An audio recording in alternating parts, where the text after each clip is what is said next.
વડોદરા શહેરના સમા વિસ્તારમાં ભારતના વિજયોત્સવ દરમિયાન ડીજે બંધ કરાવવા પહોંચેલી પોલીસ અને આયોજકો ઘર્ષણ સર્જાયું હતું।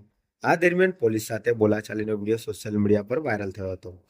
મળતી માહિતી મુજબ સમા વિસ્તારમાં કાર્યક્રમ દરમિયાન ડીજે વગાડવામાં આવી રહ્યો હતો। ધ્વનિ પ્રદૂષણ અંગે મળેલી માહિતીના આધારે પોલીસ સ્થળ પર પહોંચી ડીજે બંધ કરાવવાનો પ્રયાસ કર્યો હતો। આ દરમિયાન કેટલાક લોકો દ્વારા પોલીસ સાથે બોલાચાલી કરવામાં આવી હતી।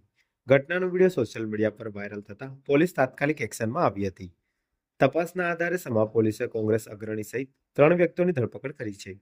પોલીસે ધ્વનિ પ્રદૂષણ ફેલાવવા તેમજ પોલીસની કાયદેસરની ફરજમાં અડચણ ઊભી કરવા બદલ જીતેન્દ્ર મધુભાઈ સોલંકી ઉર્ફે પપ્પુભાઈ, યજ્ઞેશ મનુભાઈ પટેલ અને દેવેન મનુભાઈ જયસ્વાલની ધરપકડ કરી વધુ તપાસ હાથ ધરી છે।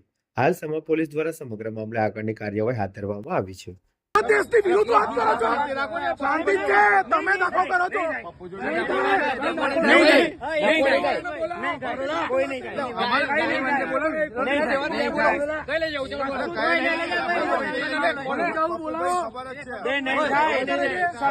ક્યારે નહીં થાય।